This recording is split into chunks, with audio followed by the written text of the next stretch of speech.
palavra do Senhor vem à sua vida nesta manhã, no livro de Gálatas, a carta do apóstolo Paulo às igrejas da região da Galácia, antiga Ásia Menor, hoje Turquia. E vamos ler no capítulo 2, focar no verso 20. Gálatas 2, 20. Depois dos evangelhos, Atos, Romanos, 1 Coríntios, 2 Coríntios, você vai chegar então a Gálatas. Gálatas 2, 20.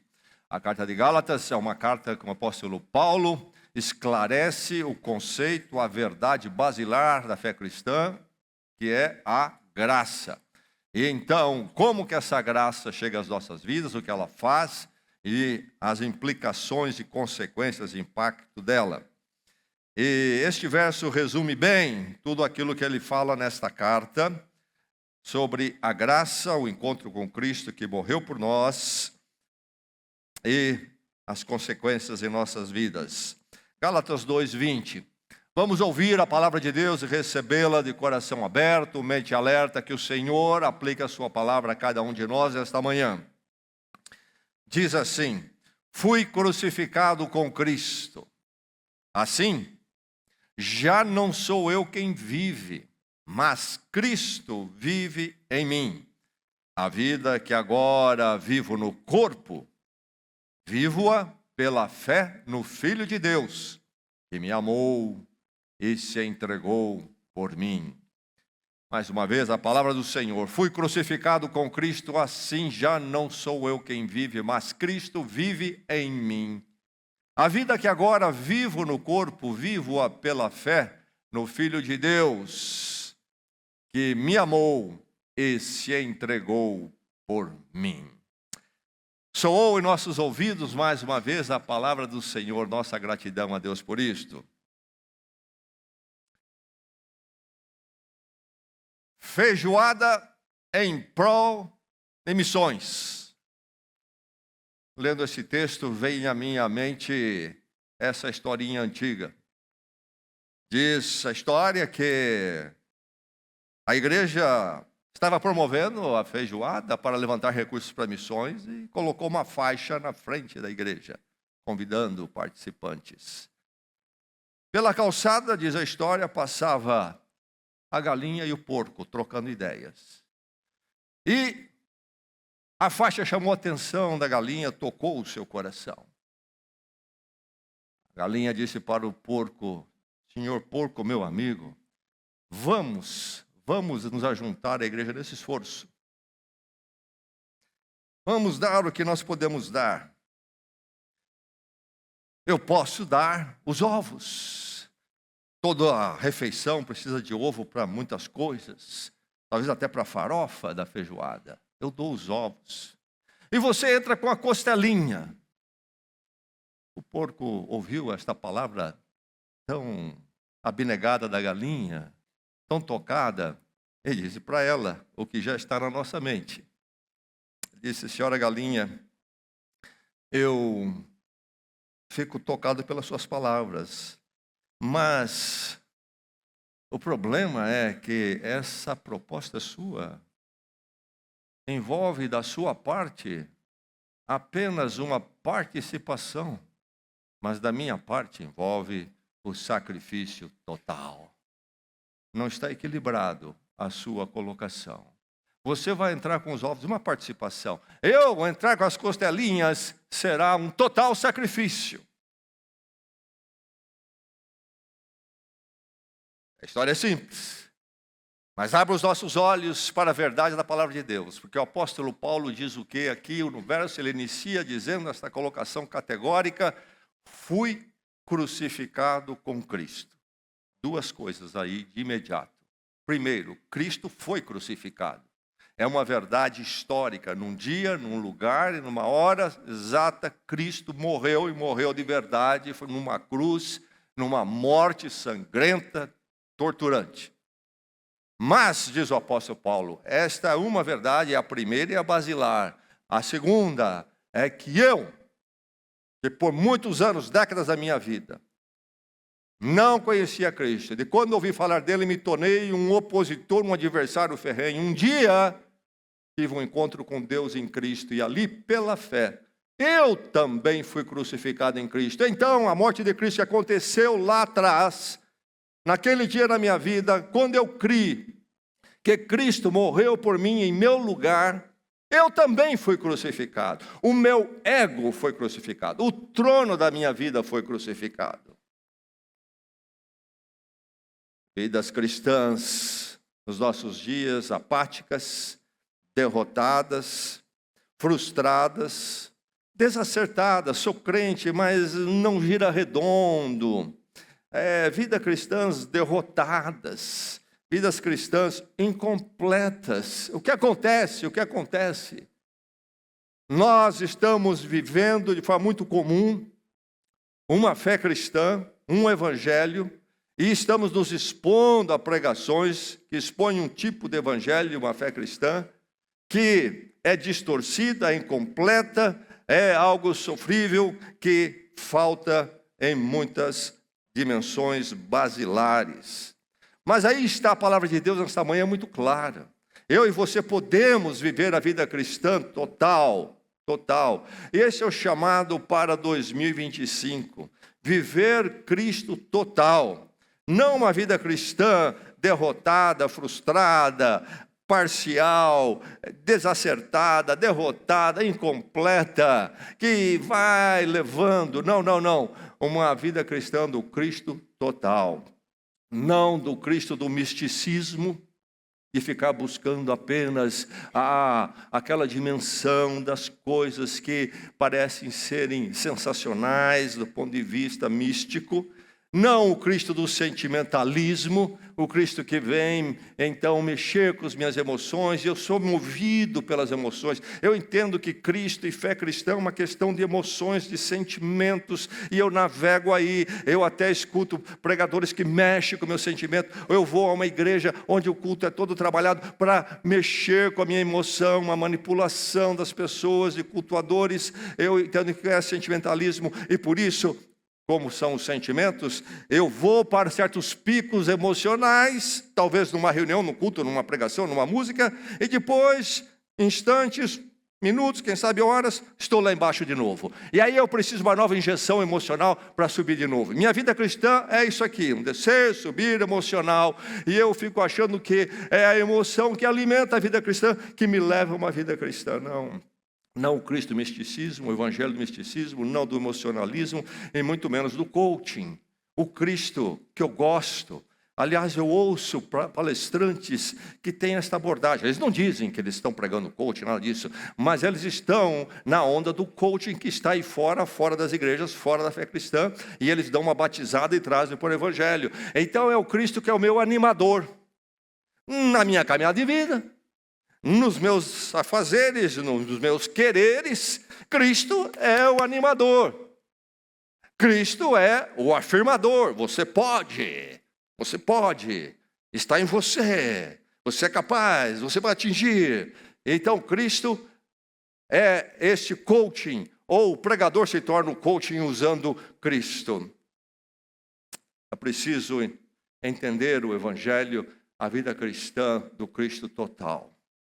Que 2025, na vida de todos, haja este viver Cristo total, a vida cristã que realiza, que preenche, que tem um significado eterno, a verdadeira vida cristã. O Cristo que demanda, exige de nós nada mais, nada menos do que uma vida total com Ele. Qual é o chamado da palavra de Deus então? Para você. Para mim, viva totalmente em Cristo. Que este ano, e depois então todos os anos futuros, a partir de agora, se não é, que você passe a viver totalmente em Cristo. Mas para isso, é preciso algo tremendo, algo de um impacto único. É preciso uma revolução no seu ser, na sua vida. A palavra é esta, revolução. Há muitas ideias, definições de revolução, mas o que estamos trazendo aqui, e talvez a ideia básica, é quando há esta reviravolta. As coisas são viradas ao contrário do que são, do que estão por aí, do que está na sua vida. Veja a expressão do apóstolo Paulo. Poucas palavras aqui, quatro palavras, mas que quatro palavras tremendas, que impacto. Fui crucificado com Cristo. Você pensa nisto? Você consegue dimensionar isso quando você lê, ouve a palavra de Deus? O que o apóstolo Paulo declara sobre ele mesmo, sobre a conversão e a vida que ele vive agora. Aconteceu um dia na minha vida, diz o apóstolo Paulo, quando eu fui crucificado com Cristo e estou crucificado com Ele. Simplesmente a crucificação, a morte plena, total. Cristo morreu, eu morri com Ele. Vamos notar, o cristianismo, o evangelho, a vida é a obra de Cristo, é algo singular. Tem uma cruz, porque tem um crucificado. Você pode bater na porta das religiões todas do mundo, você pode bater na porta de todos os ensinos místicos, pode bater na porta das propostas filosóficas, ninguém tem uma cruz. E por isso não tem nem poderia ter um crucificado, no sentido das Escrituras, no sentido do Evangelho, na morte de Cristo. Há uma cruz, houve uma cruz, e porque houve uma cruz um dia, há uma cruz na vida do crente hoje. A fé cristã é singular, é singular. Há uma cruz, porque alguém morreu numa cruz. Isto quer dizer que, para eu me tornar filho de Deus em Cristo, eu passar a fazer parte do reino eterno de Deus, eu preciso chegar a esse momento, quando na minha vida, eu sou crucificado com Cristo pela fé. Mas como chegar aí?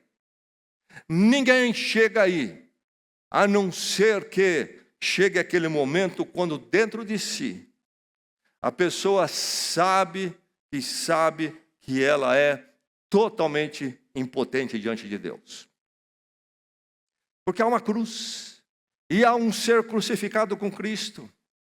Mas se eu não sou impotente, se eu tenho algumas questões a resolver, a melhorar na minha vida diante de Deus, mas eu posso fazer, não precisamos de Cristo, não precisamos do Cristo crucificado. Jamais haveremos de dizer, fui crucificado com Ele. É uma questão apenas de dar uma acertadinha. Mas o apóstolo Paulo coloca o evangelho aqui em 4 palavras, e o evangelho, a vida em Cristo, é radical. Fui crucificado. Para chegar aí, eu preciso chegar àquela impotência. Quando eu digo eu não posso nada. Eu sou incapaz de resolver minha questão com Deus, minha questão eterna com Deus, e então os meus conflitos interiores, minhas conturbações, porque eu estou desacertado com Deus, eu preciso de que Cristo morra em meu lugar, e eu então morra com Ele. Eu preciso chegar a este ponto até de um desespero existencial e espiritual. Quando dentro de mim eu digo, Senhor, ou é a Tua graça e o favor Teu em Cristo por mim, isto é, ou Ele morreu por mim, fez o que eu não poderia fazer e fez o que eu merecia, ou então não há outro caminho para mim. Não adianta eu olhar para cá, não adianta eu olhar para dentro de mim, em todo lugar onde eu olhar, não vou encontrar. Eu estou desesperado. Eu sou simplesmente empurrado para o Cristo crucificado de forma irresistível. Quem não chegar a essa impotência, esse desespero, não vai entender e nem experimentar o que o apóstolo Paulo diz, foi crucificado com Cristo. Mas vamos lembrar então. Ele está dizendo que a vida cristã é uma revolução que chega à nossa vida. Estamos andando nos nossos caminhos, como todo ser humano que nasce nesse mundo faz, mas um belo dia nós chegamos a essa consciência da nossa impotência, nosso desespero, e então nós clamamos pelo Cristo crucificado e nós dizemos, Senhor, em verdade, Cristo precisava morrer em meu lugar, esta morte que eu não merecia, mas que me é dada, me dado o perdão nele, e Senhor, então, eu crucifico a minha vida, os meus caminhos que eu tenho buscado até agora, porque eles nada são. Estou crucificado com Cristo. É preciso essa revolução. Sem essa revolução na sua vida, você não vai viver totalmente em Cristo. Se Cristo for apenas um santo, um guru até, que vem para dar uma contribuição, mostrar um caminho para você na sua vida, você não vai viver totalmente em Cristo. A vida em Cristo envolve uma cruz, um crucificado, e ser crucificado com Ele não tem nada a ver com aquilo que o mundo chama em geral de religião. Jesus Cristo disse, eu sou o caminho, por exemplo. Ele não disse, eu sei o caminho. Ele não disse, eu vou mostrar para vocês o caminho. Aí você vai atrás. Ele diz, eu sou o próprio caminho. Eu mesmo sou o caminho. Vai dizer mais, eu sou a vida. Ele não vai dizer, eu vou mostrar o caminho da vida para vocês podem buscar. É só ler um pouco o que eu digo aí, o que eu ensino. Então ele diz, eu sou a vida com Deus, a vida de verdade, agora e para sempre. É preciso essa revolução. Já aconteceu na sua vida. Agora, esse acontecimento é aquele quando você diz, a minha única esperança é Cristo. É o que o apóstolo Paulo está dizendo. Fui crucificado com Ele, isto é, então ali também, todo tipo de artifício, de recurso que estava na minha vida, eu achava importante. E vamos lembrar, o apóstolo Paulo, quando se converte, um encontro com Cristo, um encontro difícil, marcante, ele era um super religioso. Ele era um fariseu em Jerusalém, uma pessoa inclusive de destaque. O apóstolo Paulo tinha um grande cabedal intelectual e tinha liderança, tinha ascensão na sociedade, como um religioso e um líder.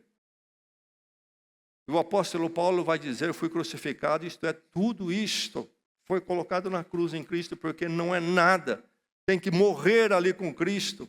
A minha única esperança, o que ele está dizendo, é Cristo. Fui crucificado com Ele. Viver totalmente em Cristo em 2025 e para sempre. É preciso essa revolução.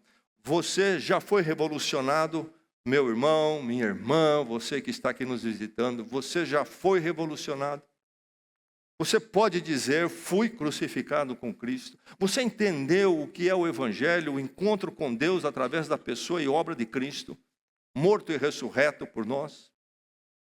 Viva totalmente em Cristo, que Deus assim faça na sua vida, que esta revolução, a chamada conversão, esteja na vida de cada um aqui. Conversão, outra palavra apropriada para revolução. O que é a conversão? Todos nós sabemos. Você vai pela avenida, seu caminho, dirigindo o seu carro, e de repente você percebe que está na direção errada. Ou quem sabe você esqueceu algo, precisa voltar, e você faz aquela volta diametral, 180 graus. Conversão, é a revolução. Foi crucificado com Cristo, você já foi revolucionado. Mas então, se você foi revolucionado para viver totalmente em Cristo, é preciso que você tome o seu viver e ele seja delineado da forma correta. O chamado é delineie seu viver.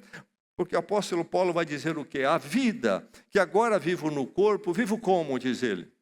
Ele está no corpo. Ele não abandonou o corpo, não vai jogar fora o corpo, não vai jogar fora a sua vida neste mundo. Ele vai continuar comendo, bebendo, tendo os relacionamentos, buscando fazer o seu trabalho, lidando com dinheiro onde é necessário. Paulo está no corpo.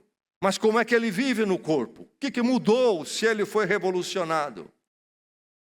Eu vivo no corpo pela fé no Filho de Deus, que me amou e se entregou por mim lá na cruz. Fé, palavrinha pequena na nossa língua, 2 letrinhas, mas no Evangelho é uma palavra carregada com um sentido de um peso tremendo. Fé nas Escrituras, no Evangelho, nos ensinos apostólicos, como aqui no caso do apóstolo Paulo, não é um acreditar apenas. Acreditar é uma pequena faceta. Não é acreditar. É algo muito mais abrangente e maior. É o quê? É dependência. Isto que é fé no Evangelho. Fé, a palavra fé no Evangelho às vezes significa toda a verdade da doutrina do Evangelho, a obra e vida de Cristo. Mas esta fé que descreve tudo que Cristo é e foi e fez, tem também o seu lado prático, real, realidade, que é nós sermos atingidos por isso, e nós passamos a depender dessas verdades de Cristo no que Ele fez por nós. Fé, então, não é um mero acreditar. Eu acredito em tantas coisas, posso dizer que eu tenho fé. Mas deixe-me dizer que, por mais que eu acredite, não delineie nada a minha vida. Não muda nada em minha vida, de forma nenhuma. Talvez até eu acredite em algumas coisas que têm uma pequena implicação na minha vida, mas este fé aqui no Evangelho causa uma revolução na minha vida. A vida que eu vivo no corpo, isso é a totalidade da minha vida. Tudo que eu sou no corpo, porque a minha vida neste mundo é expressa através do meu corpo. Então tudo que eu sou é impactado, é uma dependência total, é uma conformação a Cristo e a sua obra, a sua crucificação e ressurreição. Qual é a diferença entre acreditar e estar dependente? Deixe-me dizer que Cristo não é uma escora. Sabe o que é escora? Algo está para cair, você vai lá e coloca talvez uma vara, alguma coisa que apoia para que não tombe. Cristo não é uma escora. Eu vivo neste mundo e eu tenho essa escora, porque de vez em quando o negócio é meio complicado, então ele dá uma apoiada aqui em mim, que a hora é difícil, ou talvez porque eu tenho um alvo maior, que vai exigir mais de mim. Então Cristo é uma escora, que me mantém em pé. Meio vai, não vai, mas eu não caio, porque eu tenho a escora. Não, Cristo não é escora. Cristo, vamos comparar com o próprio piso. Eu estou aqui pisando nessa plataforma. Por que eu piso nessa plataforma do jeito que eu piso? Porque eu sou dependente dela totalmente e eu entendo que eu posso ser dependente, eu não vou cair. Ela não vai me desapontar, não vai me jogar lá embaixo. Piso não é uma escora, é a minha própria sustentação. A vida que agora vivo no corpo, vivo pela fé, pela dependência no Filho de Deus, que me amou e se entregou por mim, a morte na cruz, mas que agora toca, muda, delineia todo o meu ser e meu viver. Cristo, o delineador. Pensemos na diferença entre, quando se pensa na construção de uma casa, você ter um projeto. Você tem a planta. Antes de construir, antes de qualquer coisa ser feita no terreno, é preciso primeiro a planta. E tudo que vai acontecer lá vai ser conforme a planta. Mas também existe uma outra experiência nossa, que às vezes fazer uma reforma na casa. E aí não tem planta. E nós fazemos, inclusive no meio do caminho, nós mudamos o que ia fazer. Ia mudar só uma janela, muda duas, e daí por diante. Ia trocar só um piso, troca dois. Então é uma reforma, é uma ação reformista. Cristo não é uma reforma na minha vida. Cristo é a planta. A minha vida toda, a partir do momento quando eu morri com Ele, fui crucificado com Ele, aí então Ele se tornou a planta do meu viver. Cada alicerce, cada quina é definida por Ele, passou a ser definida por Ele. Cada tijolo que é colocado, o formato da casa toda é definida por Ele. É isso que o apóstolo Paulo quer dizer, a vida que agora vivo no corpo, vivo pela fé no Filho de Deus. Todo mundo é delineado por algo. Às vezes as pessoas são delineadas pelo quê? Pelo mundo. O mundo molda, o mundo formata, o mundo dá a planta para eles. O coração deles é cheio pelas verdades mundanas, as verdades do mundo. A parte de Deus, do ser humano, sociedade e cultura aqui e agora. Outros são moldados pelo seu ego. O seu querer, o meu querer, eu. E eles continuam assim, aí Cristo entra como uma escora, não como um piso que eles vão pisar. Eles nunca foram crucificados com Cristo. Cristo é um quê? Um coach, apenas para o meu ego.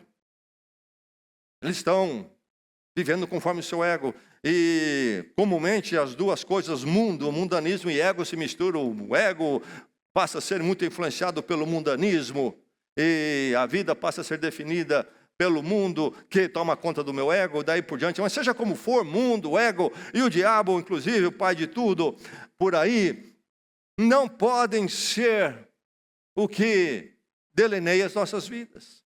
É preciso ser crucificado com Cristo e então viver a vida no corpo pela fé no Filho de Deus. Delineie o seu viver. Se você vai viver totalmente em Cristo, delineie o seu viver em Cristo, conforme a palavra de Deus. E a pergunta então é esta a você: sua vida foi revolucionada? Você está delineado em Cristo? Você levanta de manhã, agradece a Deus pelo dia que começa e lembra o seu coração: não vivo eu mais, mas Cristo vive em mim, vivo pela fé, fui crucificado com Cristo. Senhor, assim seja este dia. Vou lidar com dinheiro, vou lidar com colegas e parceiros de trabalho e profissão, vou lidar com a família, vou lidar com negócios, quem sabe. Senhor, que em tudo eu possa viver a vida no corpo, pela fé no Filho de Deus, na dependência, na conformação dEle, da vontade dEle. Porque a tua vontade é o viver contigo em Cristo. Delineie seu viver em Cristo. Está delineado? É assim? Ou Cristo é uma escora? Ou Cristo é um projetinho de reforma? Ou Ele é realmente o seu viver? Viva totalmente em Cristo, 2025 e daí para frente. Vida total em Cristo, para não vivermos essa vida cristã meia boca. Essa vida cristã que realmente nos deixa frustrado tantas vezes e que nunca vai atingir aquilo que nós queremos, porque nós estamos conformados a nós e o mundo e queremos que Cristo entre na parada para dar uma força. Isso não acontece e fica esse rolo de fé cristã com coisa mundana em nós, dimensões diferentes, conflitantes. Delineie seu viver, viva totalmente em Cristo. E aí então algo tremendo acontece. O resultado qual é? Você vai ter todo o seu viver submisso à vontade de Deus em Cristo. Viver totalmente em Cristo é algo que exige você viver em submissão. Viva totalmente em Cristo, vivendo em submissão. O apóstolo diz: já não sou eu quem vive. Já não sou eu quem vive. Cristo vive em mim. É a experiência da rendição, por exemplo. Quando um exército se rende, o que acontece? Está na mão do vencedor agora. Eles entregam as armas, entregam seus documentos para os seus captores. E eles agora vão não mais se levantar e de tentar impor aquilo que eles creem. Eles vão ficar olhando para os captores. E os captores vão dizer: vocês vão para lá. E eles vão, vem para cá. E eles vão. Eles se renderam. Se renderam. E então, viver totalmente em Cristo é viver em submissão, a rendição. Tudo entreguei ao Senhor Jesus Cristo. Fui crucificado com Ele. Toda a minha vontade, o meu ego primeiro e do mundo, morreu ali com Ele. E agora, então, já não sou eu quem vive, mas Cristo vive em mim. Se você for para uma terapia, tantas vezes crentes falam que estão fazendo terapia, alguns me perguntam. Há muito o que se dizer sobre isto. É um esforço bem intencionado, na maior parte, eu entendo isso, mas nós temos que ser mais críticos e pensar mais profundamente. Se você for para a terapia com um dado drama, o que é que o terapeuta faz?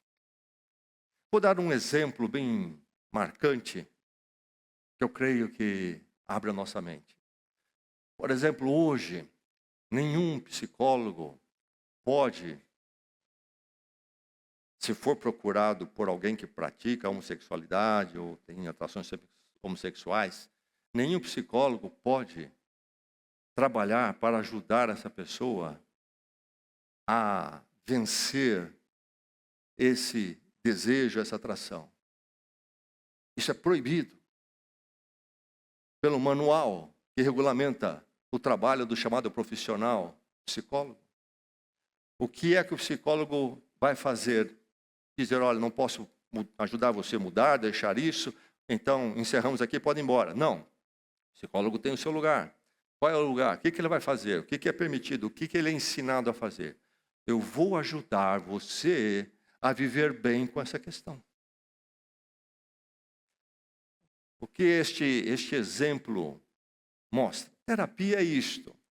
É nos ajudar a coadunar tudo aquilo que está no nosso ego, na nossa vida, nossas questões. Como é que a gente consegue viver com isso aí? Entendeu?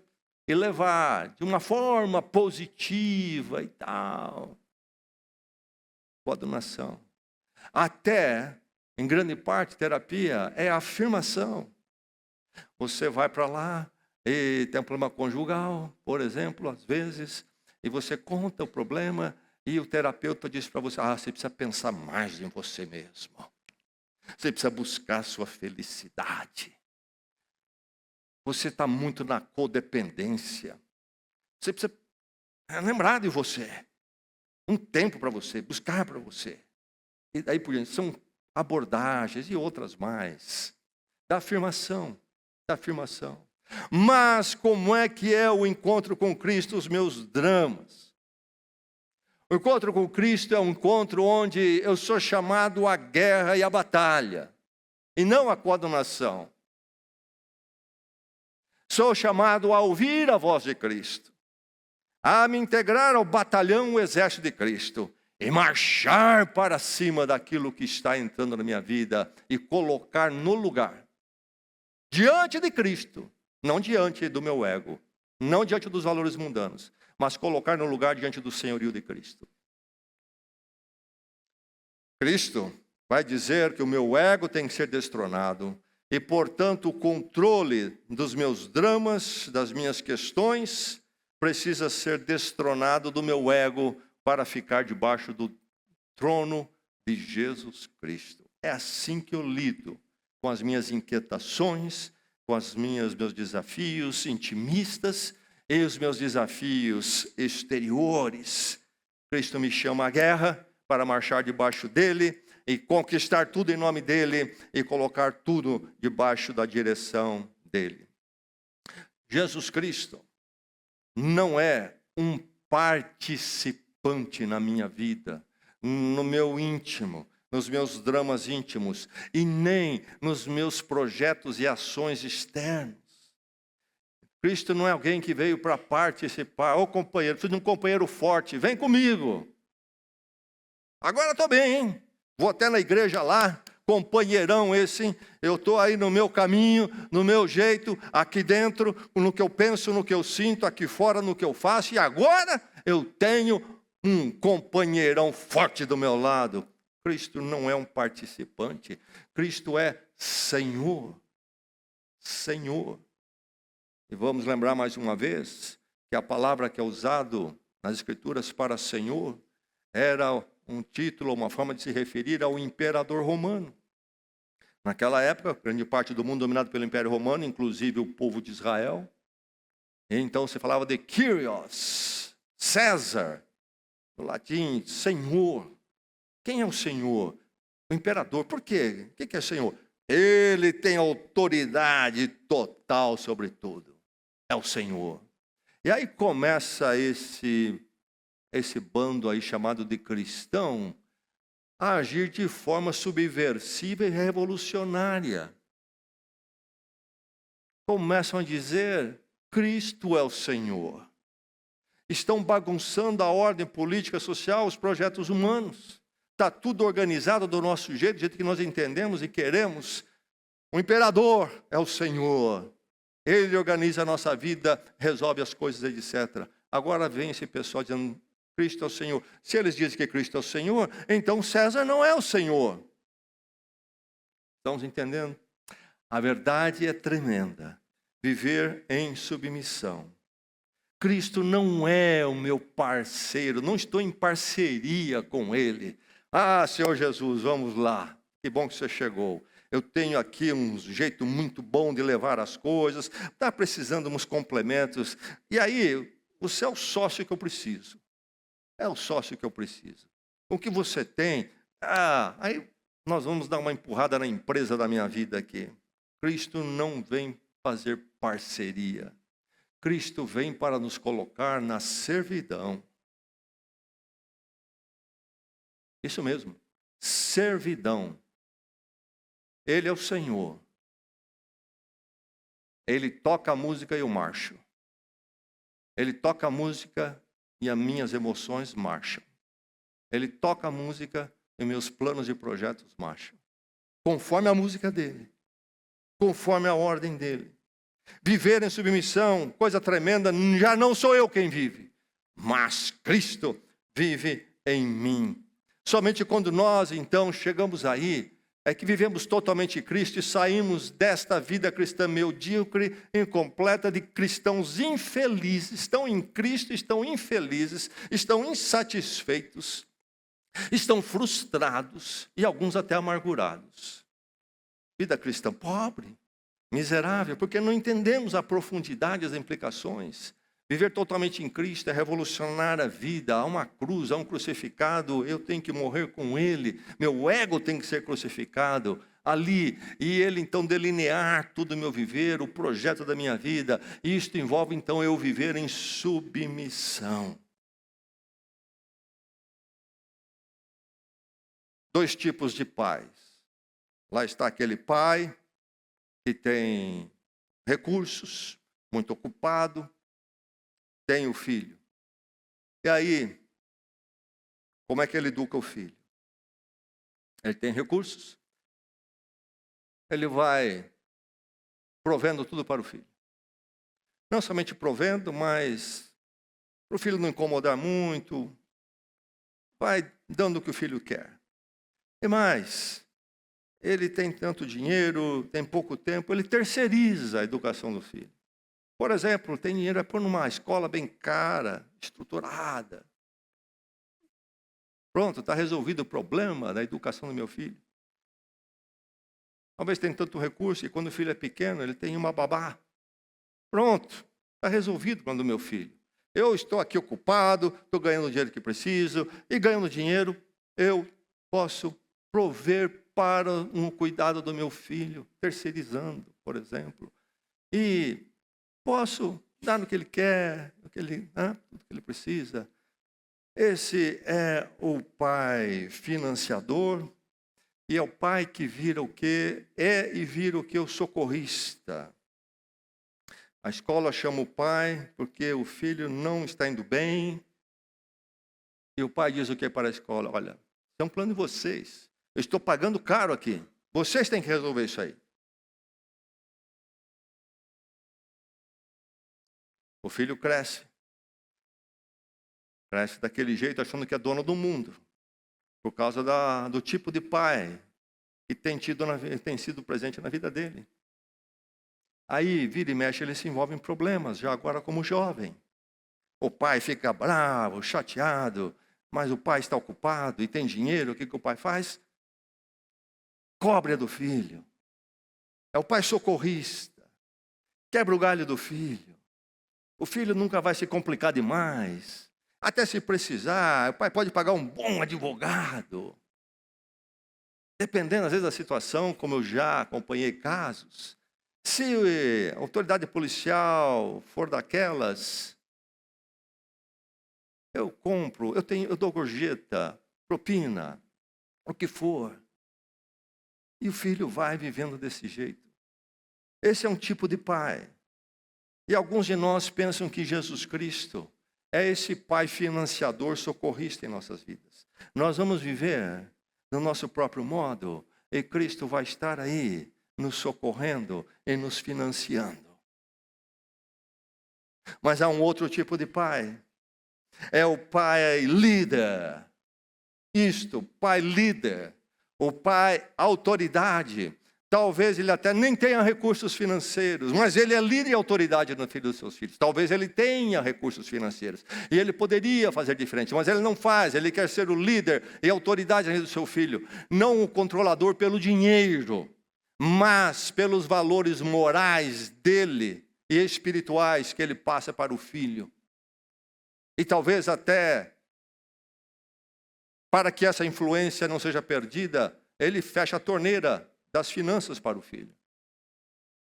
O filho não ser estragado e pensar que ele é um socorrista, um financiador daquilo que o filho quer fazer e aprontar. O pai líder, o pai autoridade, é aquele que vai dizer para o filho como é que ele vai viver, como é que ele vai se comportar.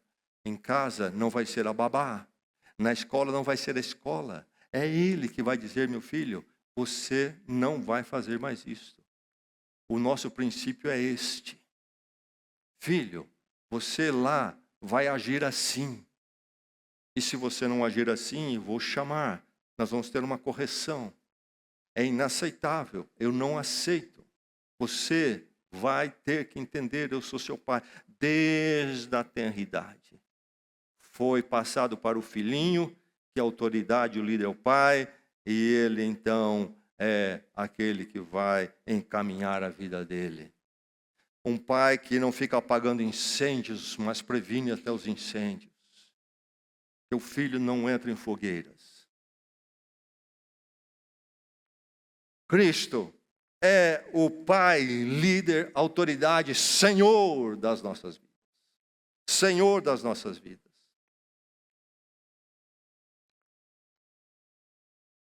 Minha profissão. O Senhor Jesus Cristo é o meu parceiro. Soa bonito, não? Chega lá na empresa, por exemplo, se é um empresário crente. Cristo é meu parceiro. Que bonito. Não! Onde você aprendeu isso? Cristo é o Senhor da minha vida. A minha empresa vai marchar conforme eu entendo que é a vontade do Senhor. Quer dizer que então, cada momento, eu faço assim uma oração e Deus diz, olha, vende, não vende, compra isso, não compra. Não. As oportunidades, as opções estão aí.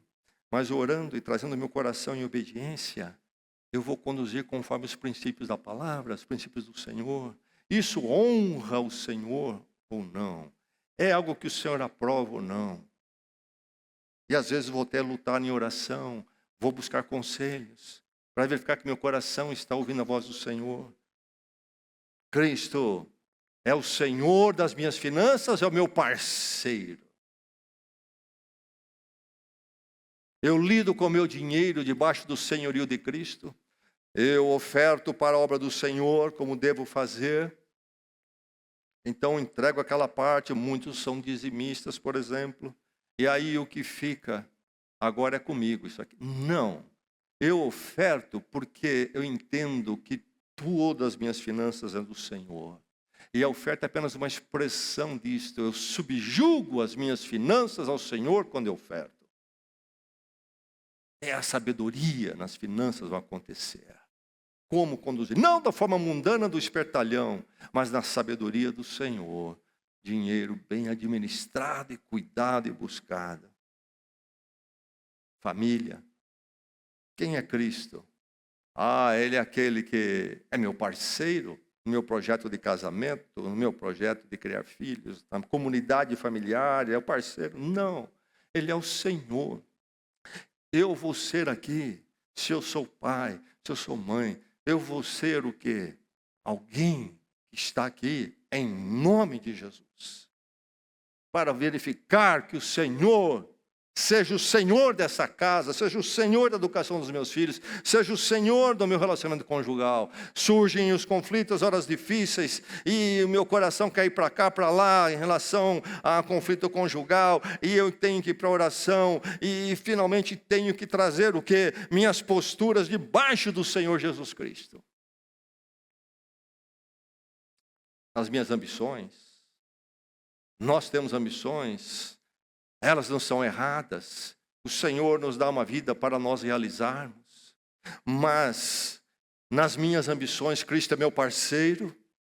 Ou Ele é o Senhor das minhas ambições. Senhor, eu estou com esse sonho. É a tua vontade. É a tua vontade.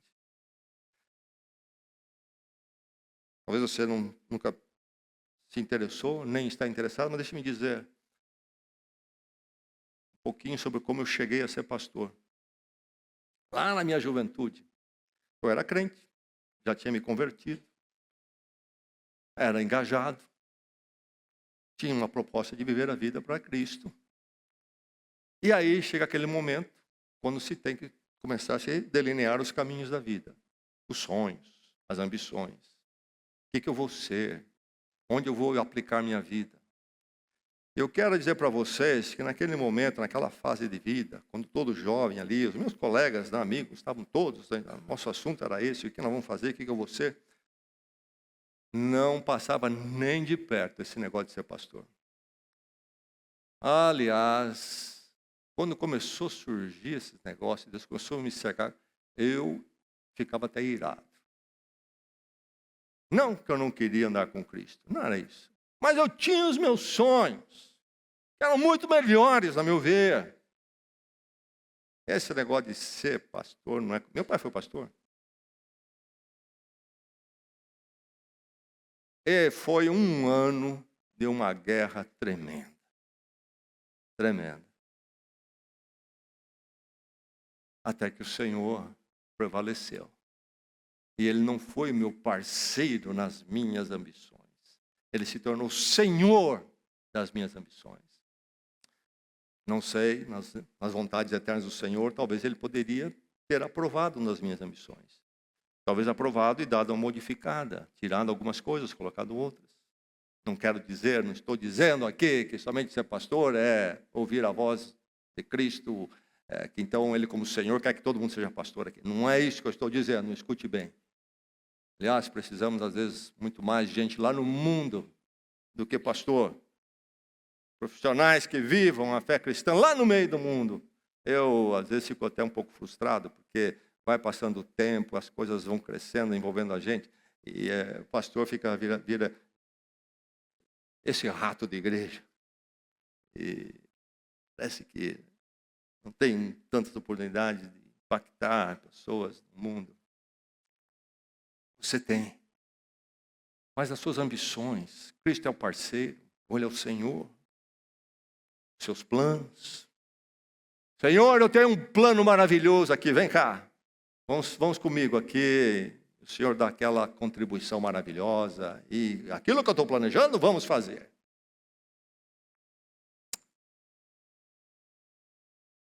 Anos atrás, uma pessoa, empresário, abriu uma empresa e me chamou para participar lá do dia, que ele ia fazer uma recepção. E queria que eu fizesse uma oração também ali, que Deus abençoasse a empresa. Lá fui eu. Cheguei lá naquela reunião, conheci apenas ele, e a esposa também estava lá. E as pessoas todas ali eram estranhas para mim. Alguns eram fornecedores que ele convidou, os funcionários da nova empresa estavam ali, etc. E eu fiz a minha parte. Orei. Depois descobri que a conduta dele empresarial era torta. Eu fiquei até com raiva de mim mesmo. Porque esse pessoal todo que estava lá sabia disso. Eu não sabia. A pessoa já sabia, conhecia ele. E também eles eram meio tortos, então eles iam lá, um vai rolando o outro, aquele negócio. É o jeito de levar. E eu fiquei pensando, o que esse pessoal pensou de mim? Orando, Deus abençoe, falando de Cristo. E eles olhando para mim, olhando para o camarada. Irmão, você vai chamar o pastor e fazer uma oraçãozinha? Não é batizando os meus planos, o meu jeito de ser. É revolução na vida, delinear o viver e viver em submissão. Sim, há um jeito de administrar a empresa com o Senhor. Eu sou empregado, eu não sou empresário. Há um jeito de ser funcionário, ouvindo a voz do Senhor. E não a voz do mundo, do jeito de ser funcionário conforme o mundo. É mais emoções. Somos seres de emoções também. Deus nos criou assim. Emoções. O que eu faço com as minhas emoções? E algumas que são grandes e fortes. Há emoções agradáveis e há emoções desagradáveis. A tristeza, por exemplo, é desagradável. E às vezes é intensa. Às vezes é prolongada. O que é que eu faço? Cristo não é o parceiro meu nas minhas emoções. Cristo é o Senhor da minha vida e o Senhor das minhas emoções. Aqui está essa emoção, Senhor, da tristeza que me domina, e para mim já virou até um ídolozinho aqui, e está sempre aqui dentro de mim, e eu fico afagando isso aqui, eu fico falando disto. Senhor, vem aqui dentro de mim agora, ser meu parceiro nisso, e que você também some comigo nesse ficar afagando, lidando. Não, não. Cristo é o Senhor da minha tristeza. Ela é brava, ela é insistente, mas toda hora estou indo a Cristo, e Cristo está me dizendo como tratar essa tristeza. Na luta em que ela quer tomar conta do meu ser, da minha vida, do meu dia, eu ouço a voz da tristeza ou a voz do Senhor em primeiro lugar. É assim que o crente resolve os seus dramas emocionais. E algumas experiências, emoções negativas, desagradáveis, serão abatidas e vencidas, ficaram para trás. Outras permanecem, e será uma caminhada, uma peregrinação de estar ouvindo a voz de Cristo e derrotando aquela emoção. Mas emoções agradáveis é a mesma coisa, elas precisam ser trazidas ao senhorio de Cristo. E poderíamos falar muito sobre isso também, mas enfim, meu irmão, minha irmã, meu amigo, você já foi revolucionado, está delineado em Cristo o seu viver, você vive em submissão ou não? Viva totalmente em Cristo. Você é submisso ao Senhor todo o seu viver. Alexandre o Grande, o líder da Macedônia, chamada Grécia Antiga, um líder tremendo, conquistou em poucos anos ali grandes regiões do mundo. E o seu exército avançava, ninguém resistia. Há uma história que contam, entre as muitas, que ele chegou em determinado lugar, cercou a cidade, as muralhas, e intimou o rei daquela cidade e região a se render. O rei estava lá dentro com o seu exército trancado dentro das muralhas, e o rei respondeu: de jeito nenhum, nós estamos aqui fortalecidos e com o exército aqui dentro, você não vai nos conquistar. A história diz que Alexandre chamou 10 soldados do seu exército diante daquele rei postado nas muralhas lá em cima. Ele disse: eu vou vencer. E os 10 soldados entraram em forma militar, marcial. E ele disse para os soldados: agora marchem. E os soldados começaram a marchar. Mas eles estavam marchando não para a direção das muralhas. Alexandre os colocou na direção de um precipício. E os soldados marcharam. E não veio a ordem de Alexandre: alto! Não. Continuaram marchando. E um caiu no precipício, o outro caiu no precipício. Quando aquele rei viu aquilo, se rendeu. Que exército é esse?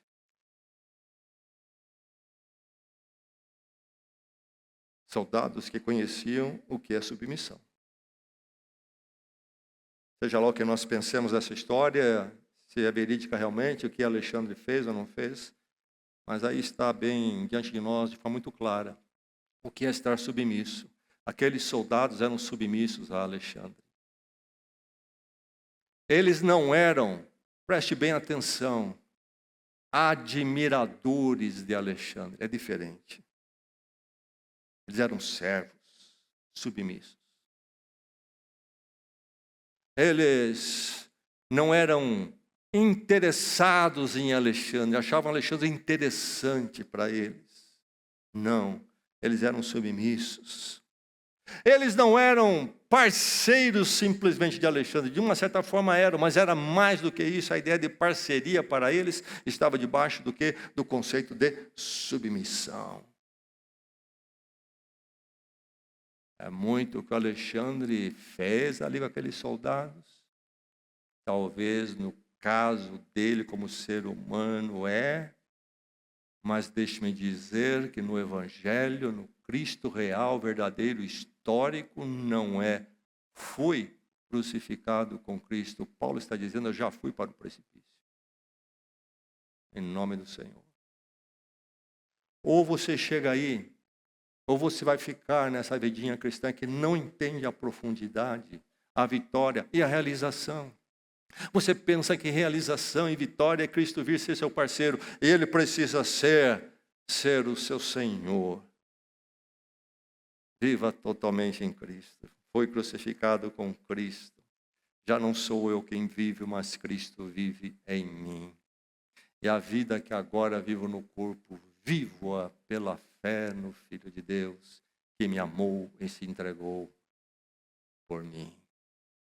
Meu irmão, como é maravilhoso andar o caminho de Cristo, é libertador, nos liberta do nosso ego, nossas tolices do mundo, e nos dá um acerto com a existência, com a vida, um lidar com o nosso íntimo, o nosso interior, de uma forma onde as coisas vão cair no seu lugar, debaixo do senhorio de Cristo.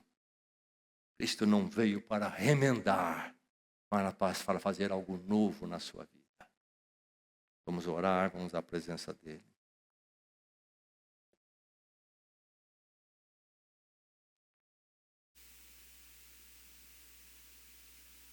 Espírito Santo, fala ao seu coração agora. Qual é a sua resposta? Momento precioso para acertar com o Senhor antes que você saia, se distraia novamente. Não ouça a voz do Espírito mais. Agora é a hora. Em algum interior, nesse momento, há uma guerra acontecendo. Vamos continuar orando. Que o Senhor prevaleça nesse coração. Entrega ao Senhor tudo. Entrega tudo. É da nossa pequenez, da nossa fraqueza, Senhor, que nós chegamos a Ti. E quando nós ouvimos a verdade do Teu Evangelho, nossa pequenez e fraqueza nos parecem muito maiores.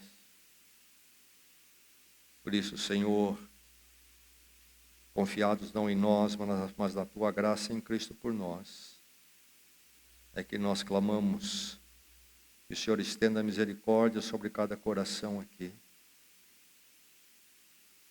Corações que têm talvez até confessado já Cristo, mas vivem uma vida cristã pobre, pequena, parcial, num compartimento da sua vida, e continuam nas mesmas frustrações daqueles que não te conhecem. Ó Deus, que a Tua palavra penetre cada coração, e em verdade possamos experimentar uma vida debaixo da Tua autoridade, do Teu senhorio, da dependência plena do Senhor. Os nossos caminhos, Senhor, os nossos, no corpo, sejam os Teus caminhos para nós. Dá sabedoria, dá força, que o mundo seja derrotado, nosso ego realmente crucificado, e que somente a Tua vontade impere em nós, enquanto lidamos com a vida, nossos afazeres, nossas posses, nossas famílias, nossa vida com a igreja. Que o Senhor seja o Senhor de tudo. Faz, Senhor, a Tua vontade. Preserva-nos, Senhor, dos caminhos, propostas estranhas a Ti. Oramos em Cristo. Amém. Amém.